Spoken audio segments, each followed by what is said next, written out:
Oh,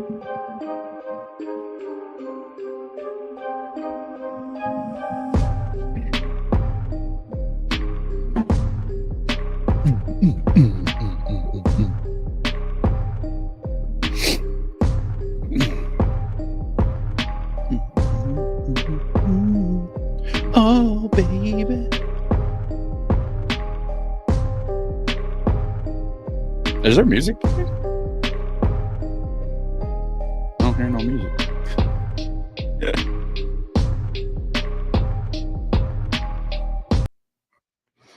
What up, football fans? Welcome to another episode of the Blitz. I'm your host, Big Need Some Vitamin C because I'm sick as shit. And you all know the co-host, Mike Jones. Sorry, we're going a little bit early. I took some medication. I don't know how long I'm going to be up for. So I thought we busted out a little bit early. So bear with us. I apologize for the inconvenience, but we're here. Yep. How's it going, Mikey? Oh, just chilling, relaxing. I'm feeling a little under weather myself. So you said, let's go early. I'm like, let's get it done, get a nap in before I go to work. But I mean, a little disappointed in some football this weekend. I thought I'd get at least one of those picks, you know what I'm saying? But, Captain Dickhead over there has to win both the games. So, I mean, technically you're going to be the pick champion for the playoffs. And I'm okay with that. I got the regular season, beggars can't be choosers. Got to take what you can when you can. Just a reminder, you come in, hit that like button, share, subscribe, comment. The links are in the chat if you want to stop in and say hi. The links for our pages are also up in the chat. So other than that, other than being sick, how you doing, brother? Well, I'm pretty sure I'm going to win the overall pick'ems too, right? No. I'm pretty sure. No. I was 2 ahead, so now we're even. So it's going to come up to this last game. All right. Yeah, today was a wonderful day besides being sick. It was a beautiful Monday. And for one reason and one reason only. Oh, here we go. Is that the Buffalo Bills have absolutely won nothing again. All you Bills fans out there, you have absolutely won nothing again. All your hard work, your bragging, we're the greatest, we're the best, Josh Allen, JA 17 forever, for nothing. You lose again. Because Pat's your daddy. You want to show the pictures of Josh Allen holding the baby dolphin? Yeah, Josh Allen suckles from the nipple of Patrick Mahomes. Josh Allen better get his shit together and on Father's Day get him that daddy ring sent to him. Better be all carroted out and everything. If it didn't happen this year, it's never happening. Yeah, that's what I was thinking. The only chance the Buffalo Bills ever have a winning a Super Bowl, sniffing a Super Bowl, is they better hope and pray that a team like the Baltimore Ravens knocks the Chiefs out before they get an opportunity. Because Josh Allen can't beat the Kansas City Chiefs in the playoffs. He just can't do it. He just can't do it. Now, these Bills fans will cry and, that wasn't a completed pass at the 5-yard line. We got the first down on the 4th and short. Come on, man. Come on. The way I see it, the 4th down play, the ruling on the field was you were short. Yep. There was not enough evidence to overturn it. Nope. From every angle that I seen, Josh Allen did not have the first down. Right. His body, when he initially took the snap and moved forward, he was stuffed. Yep. And then any progression he made after that, his back was towards the line. Yeah, he kind of rolled off, right? Which means the ball was on the other side of Josh Allen's body, not facing the first down marker.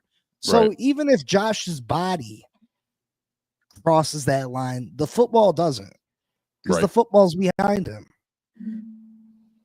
As far as the ball that was tossed up and the Buffalo Bills player looked like he was going to come down with the interception, and then Worthy got his arm on it and pulled it away. Mm-hmm. Let's say the play was overturned. It was never going to be an interception because there was offsides on the defense, or a holding on the defense. So Right. Kansas City was going to still keep the ball. So what was the ball going to get moved back 10 yards, 15 Right. yards at the most? You act like it was going to be your ball or something.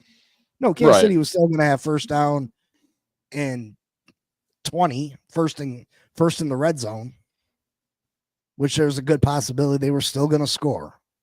So I mean, these guys can blame the refs and blah. I've seen a lot of Buffalo Bills fans saying they're boycotting the NFL. Go ahead. Oh, so they're sore losers. Go ahead. That's where you're getting? You guys had an opportunity at the end to drive down the field. Yep. And win the game. And you were unable to do it. Josh Allen was unable to do it. Josh Allen was fantastic all year long, but I said it all year. I said it all year when Buffalo Bills fans' heads got big and they were bragging, "Oh, we beat the Chiefs in the regular season, blah, blah, blah." Mm-hmm. I was here on this program saying it doesn't bother me at all because we've seen this before. We've seen this play out. We've watched this movie before. The Buffalo Bills beat the Kansas City Chiefs in the regular season because, let's face it, the Kansas City Chiefs are uninterested in the regular season. Mm-hmm. They do not care about the regular season.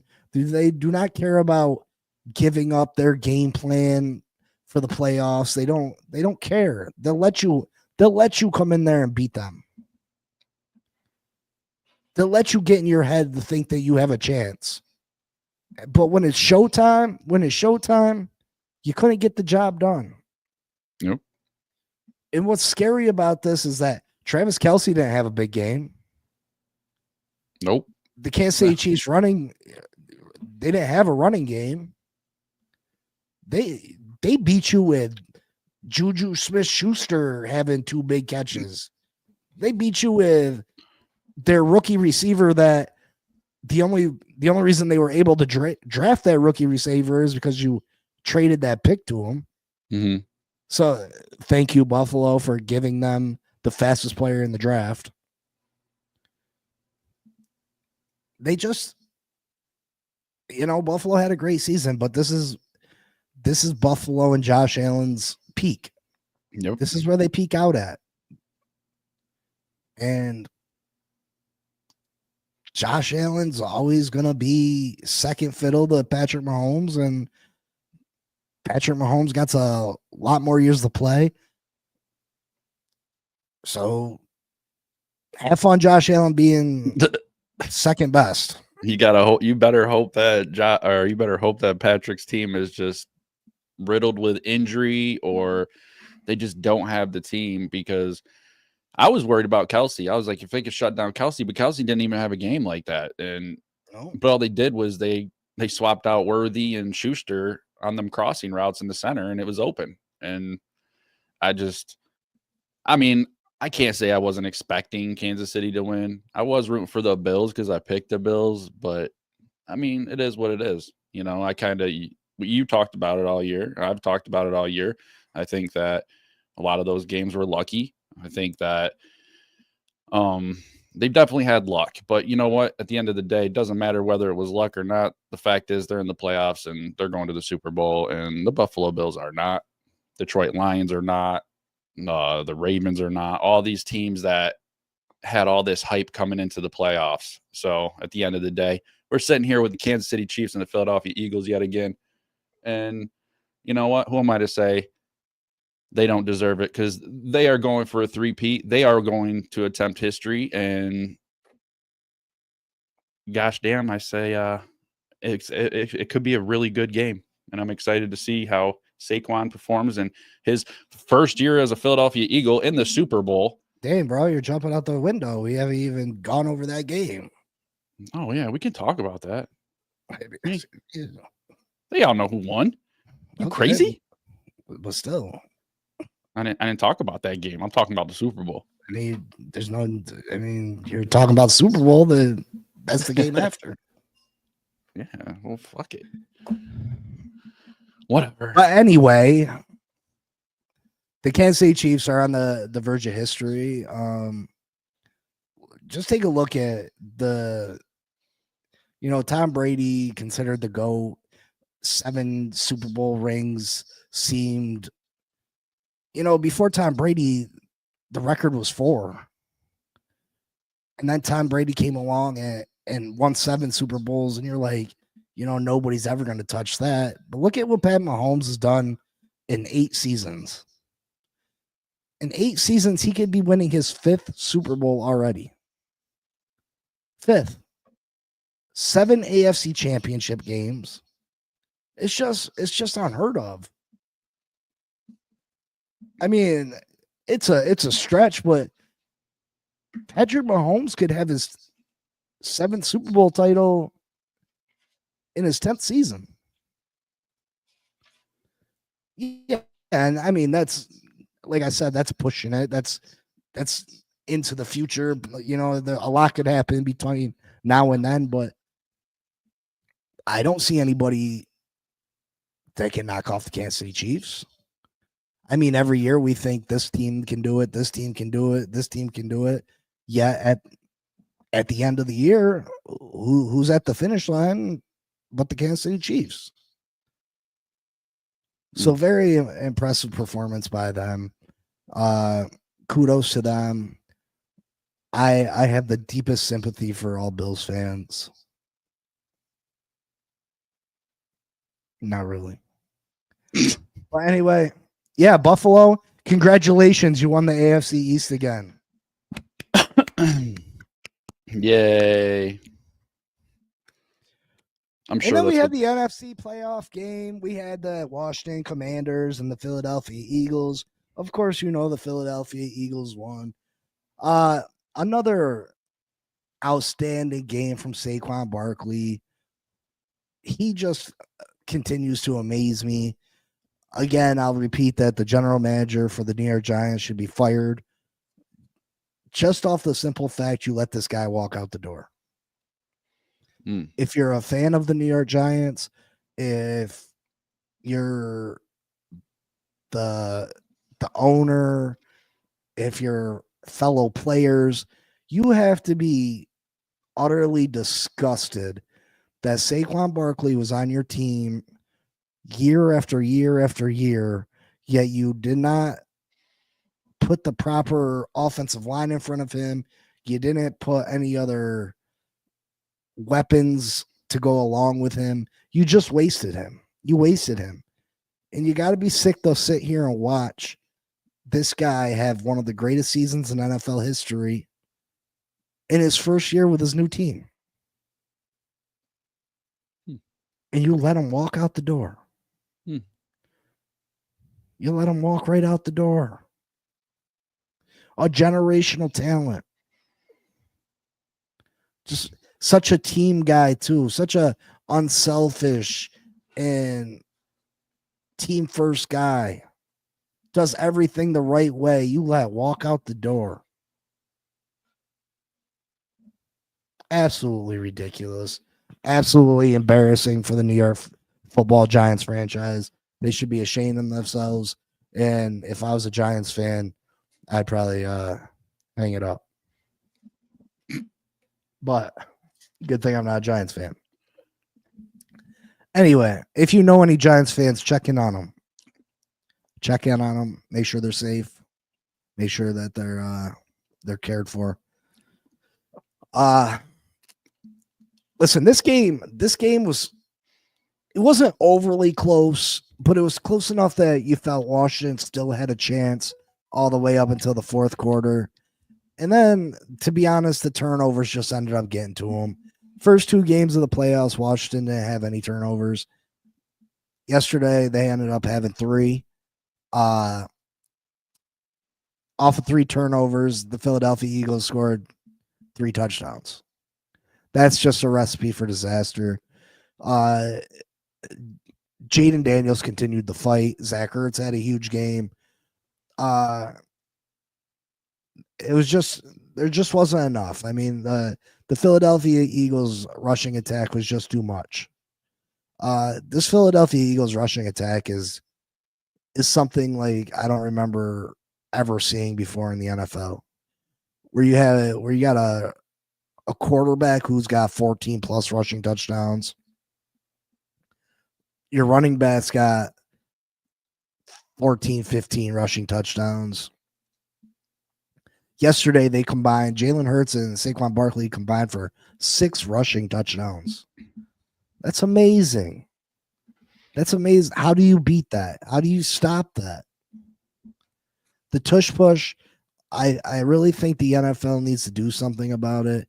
It's unfair. It really is unfair. Now, there's aspects of it that I'm all right with, but there's other aspects that I'm not all right with. I'm not all right when the quarterback leaves the ground.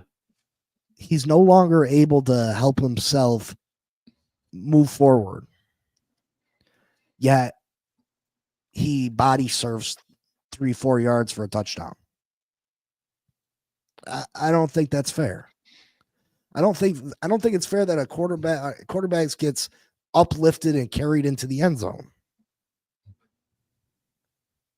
It's not fair. It's not fair that on this tush push, it all relies on the second effort. Because initially you get the set hike, the lines collide. 95% of the time, there's no movement forward of the offensive line. It's all about the continued wiggled forward, the continued push forward. Mm-hmm. It's impossible to stop. Like, it's a unfair advantage, and I don't understand why more teams aren't trying to skins. You're tripping. You're gonna get us canceled. I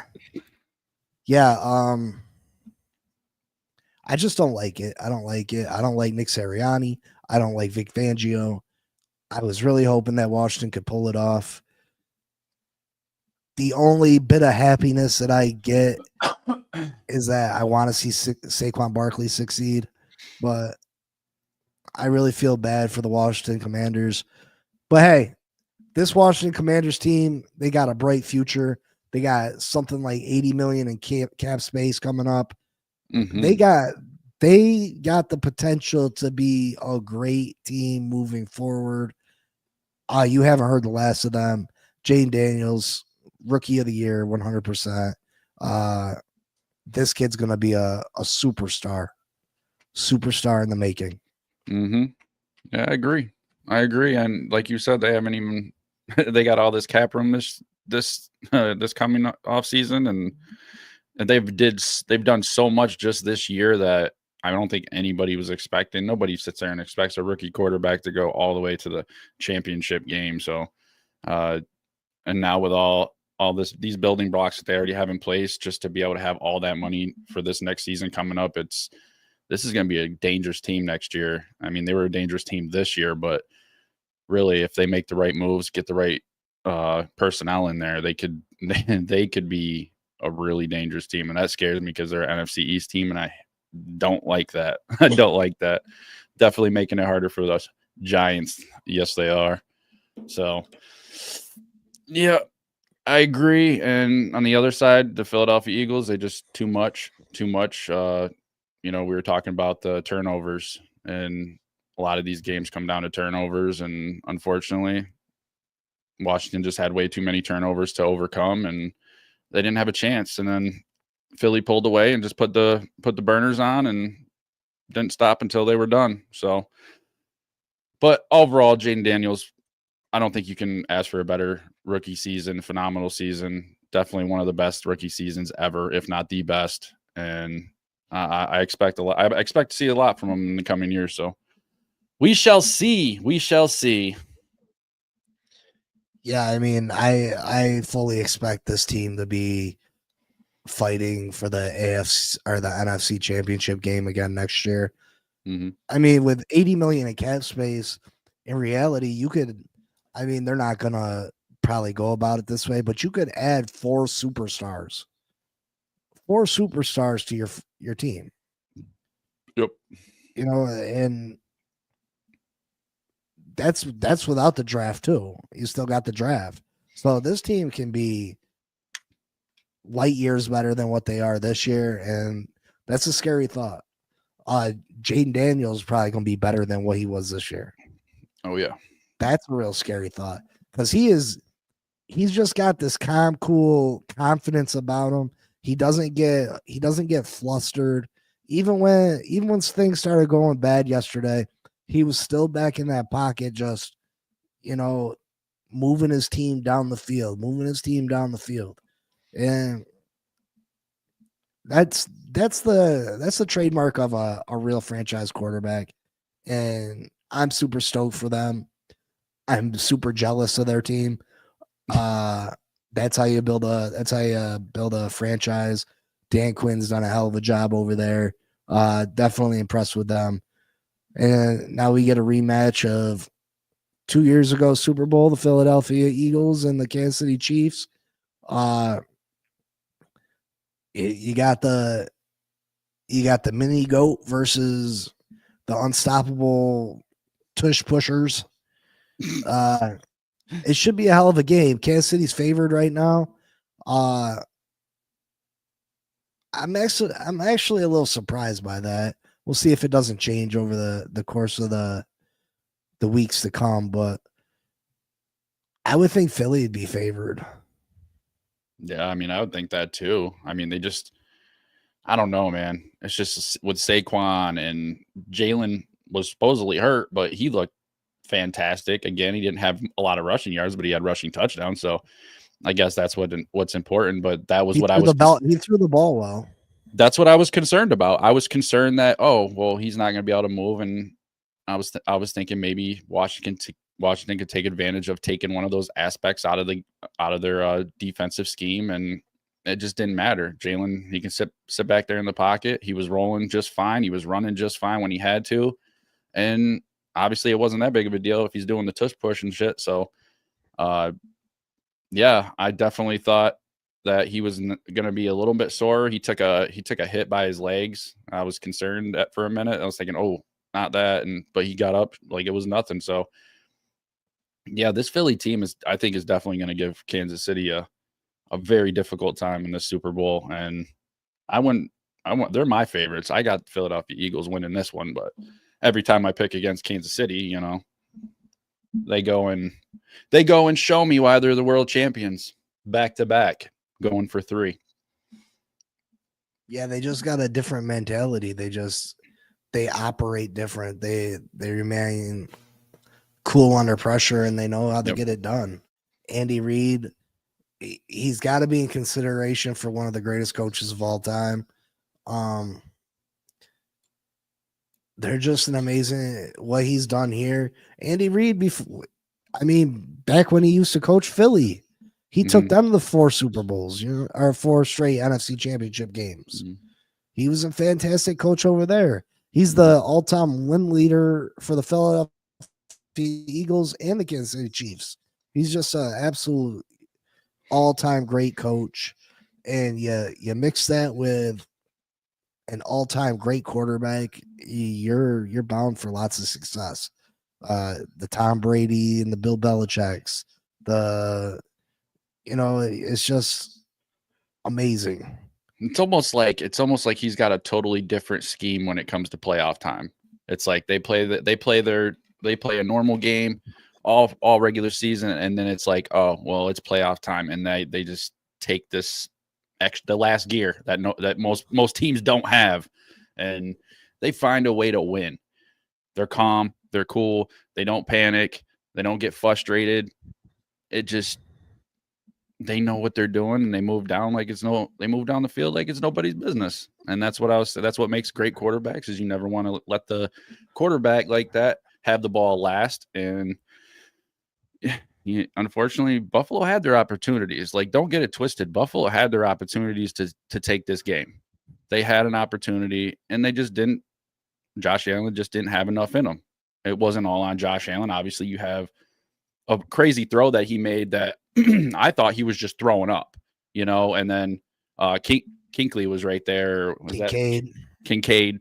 And like you watch the replay, and I'm like, oh wow, that was a lot closer than I thought. But those are the big time plays that your players have to make. Those are the big time plays that can make a difference from you going home or you going to the Super Bowl. And unfortunately, you can't make those mistakes against the Kansas City Chiefs because you leave that door open and they will slam that shit on you and make you look silly. And that's pretty much what they did. He had no excuse for not catching that ball. What up, Raphael? Yeah, Andy Reid never won a Super Bowl with the Eagles, but he took them to 4 straight NFC Championship games. I mean, that's impressive on its own. He did take them to the Super Bowl before, though. They ended up losing to the New England Patriots. But yeah, you got to consider Andy Reid one of the greatest of all time. As of right now, he's probably, I'd put him above Bill Belichick, honestly. I know Belichick's got more Super Bowls, but I mean, Andy Reid did it with Patrick Mahomes, who could surpass Tom Brady as the greatest of all time. But Andy Reid never won a Super Bowl, but he had a ton of success with Donovan McNabb. When Donovan McNabb was out, Michael Vick. He turned Michael Vick back into a franchise. Those are some of my favorite.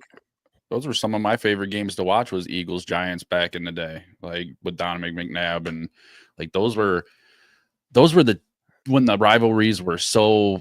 I don't know. It's just like the Giants have been so bad that when we play our rivals, it's not really a rivalry game anymore. It doesn't feel like a rivalry game. Of course, you want to win those games, but it's been a while since the Giants have been relevant enough to make those relevant.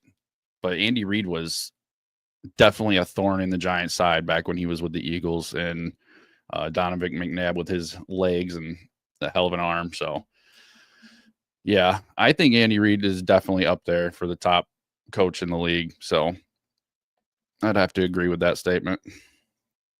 And, yeah, Brian and he's not Dawkins done. was a stud at safety. Mm-hmm. But that's the scary part is they're not done. Patrick's still young. There's still plenty of time. He can still. You just don't know. There's no real end to it until somebody's either really hurt or they just start losing, and that doesn't seem to be the route they're going. So, well, Andy Reid is what makes him so impressive is that it's been years and years since he's really let Patrick Mahomes loose with the running the ball. I mean, does Pat Mahomes run? Yeah, when there's open opportunities, he'll skate forward for a first down and mosey out of bounds. But yesterday, they were calling running plays for Patrick Mahomes, and the Buffalo Bills couldn't have seen that coming. I mean, they were using him. They're calling plays for Patrick Mahomes like he was Josh Allen. So Andy Reid definitely knows how to game plan. I think Philadelphia's got the more talented team all around, but Andy Reid comes in with a game plan. You got Andy Reid versus Sirianni. It's not even a contest, bro. Right. It's not even a contest. I mean, the only thing that they can hope for is Vic Fangio can come up with a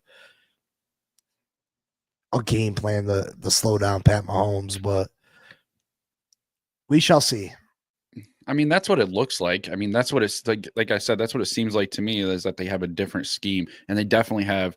They know, like, when they play the Buffalo Bills in these big games, they come out with something and they do something different that they don't generally do on a normal basis. And I just don't think, Buffalo's ever prepared. They can never take advantage and they can never figure out it. And these Kansas City Chiefs just do their business like it's nobody's business. And now they're going to a Super Bowl and they're going to be sitting there and good old Josh Allen has to sit here for another few months before he restarts a new season over again.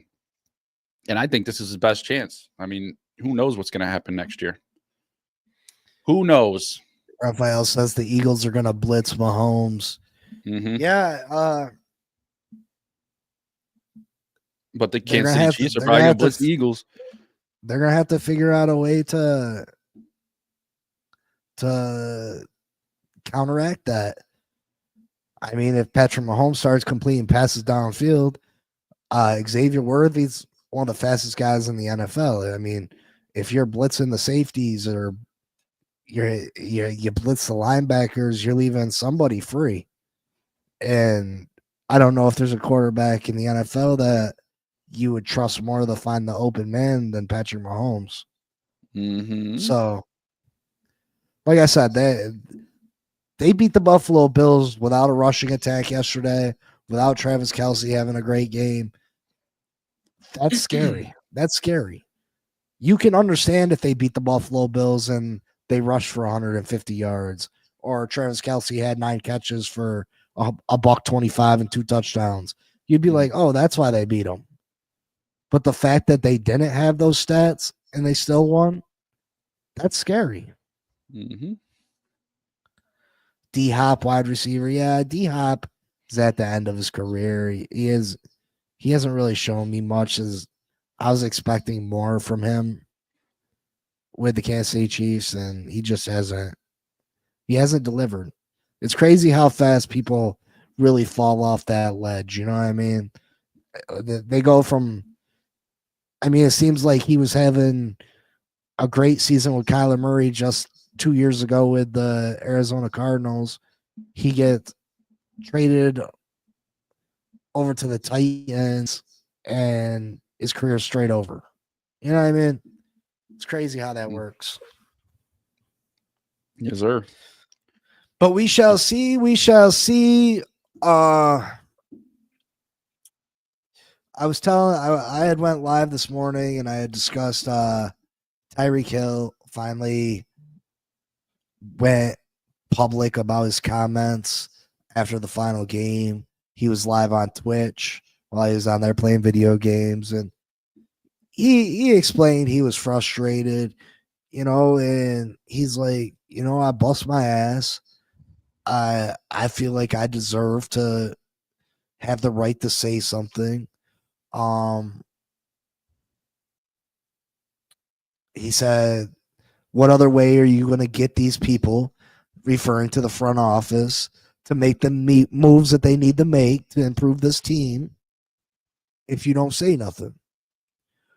He said, we need some dogs in here. So everybody blown it out of proportion. I thought it was just frustration with Tyreek. I believe he still wants to be in Miami. He's not satisfied with losing. He's not satisfied with the current product. And you can't blame him. Did he go about things the right way? No. But all these fans out there, trade Tyreek, cut him, blah, blah, blah. He quit on the team. Shut up. He was also not good. Do you really want to cut Tyreek Hill? Do you really want to trade away our best player for nothing? You'll get nothing. For a 5th round pick, for a 4th round pick, that probably won't even make the team. And we'll still have to pay him most of the money this year. It's not like we're off the hook. It's not like we get to save $35 million if we get rid of him. No, we still got to pay most of that. There's no benefit of getting rid of this guy. He has brought this team more excitement in the last 3 years than I've had in the last 20 years of this Miami Dolphin football team. And you're just so quick to throw this guy out the window. And it's almost the same with Tua. They're so quick to throw Tua out, which do I think Tua's not available enough for us to really build around and to succeed on a consistent basis. But a lot of these fans act like they didn't just go through the last 25 years of absolute horrid quarterback play. Right. Like, I'm talking about absolute garbage. Garbage. Not to mention, Tyreek was dealing with the hand injury too. Like, he still had a good season. He should have had the ball more, and that's nobody can't complain about that. He's a dynamic player. He gives you that ump on the offense. He did make some drops, obviously, but He had a broken freaking wrist all year.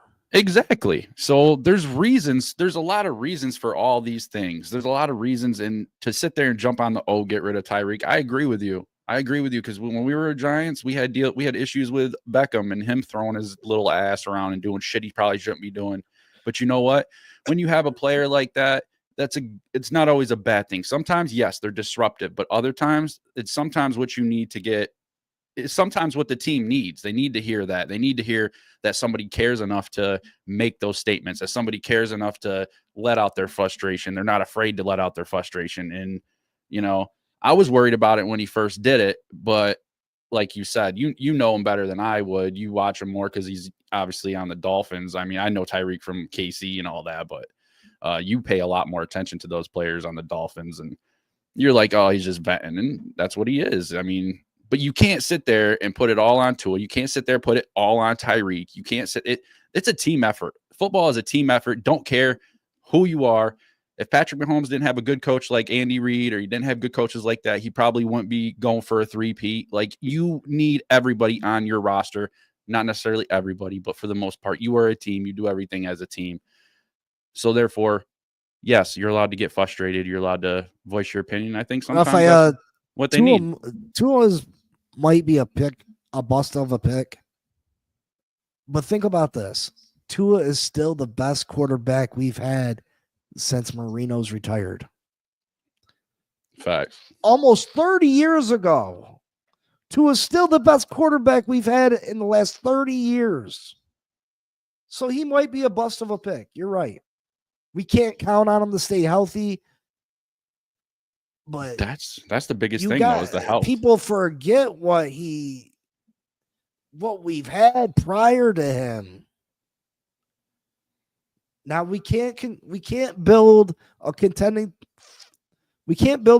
team around a person that we don't know if he's going to be there week after week. Chad Pennington is not better than Tua. And Chad Pennington was here for a cup of coffee anyway. Like, he was here one season. I don't know if you count that. No. And the only reason Chad Pennington made the playoffs, let's keep it real, is because Tom Brady went down week 1. That's the only reason. Right. So Chad Pennington gets a lot more flowers around this place, around Miami, than deserved. Yeah, I mean, Chad Pennington was an accurate quarterback with a weak arm. He is Tua, except he could stay healthy. He didn't have concussions. I mean, he is Tua. Who did Chad Pennington beat that year that he won the division? What, we went 10-6? Did we have Ricky Williams, though? I know we probably at least had Ronnie Brown. Jay Fiedler, hell no. Come on, Raphael, stop it. Jay Fiedler was throwing 124 yards a game. Come on. Jay Fiedler was carried by a defense. Stop it, brother. Raphael, you better stop it right now. You capping. Stop it. Jay Fiedler was Tua. Bro, that's what happens, though. You forget. Go look at Jay Fiedler's stats. Game by game, go look at his stats. 135 yards passing, 140 yards passing. Come on, stop it. Stop it. Jay Fiedler might have 40 touchdown passes in a career. I gotta use the body. Hold on. Oh man.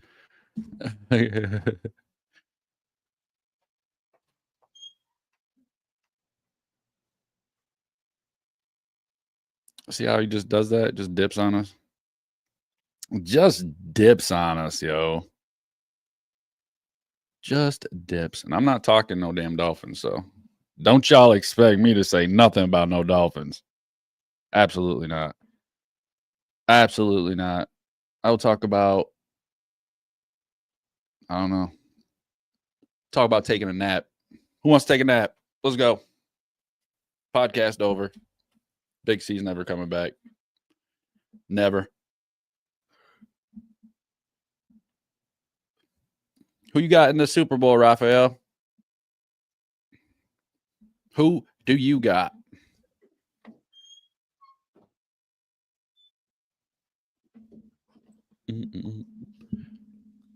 I asked him who he has in the Super Bowl.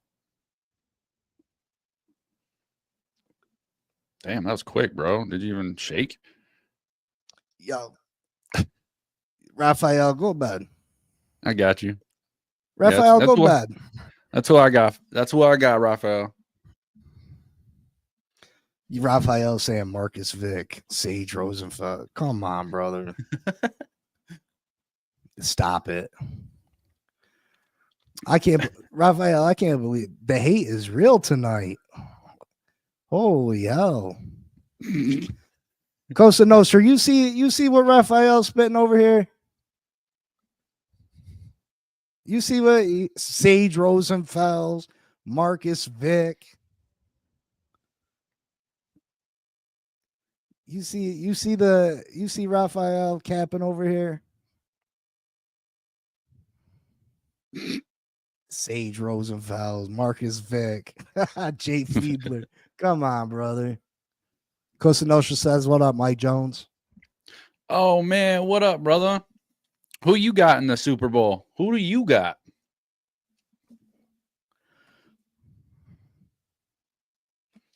Who do you got? Nah, we definitely need to find a replacement for Tua.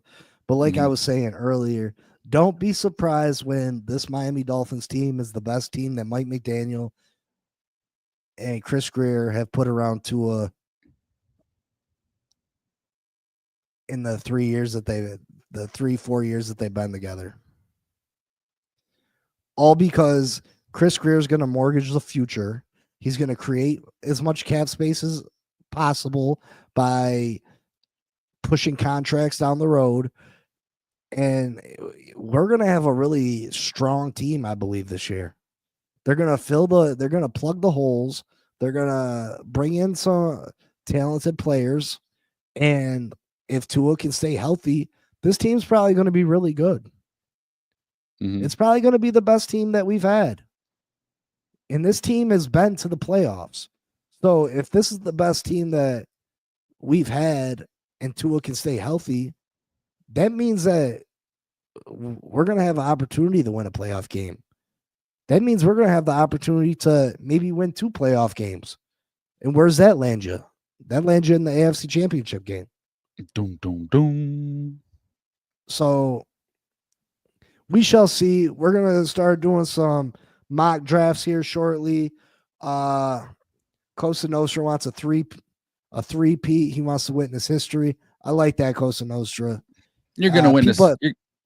People take it for granted.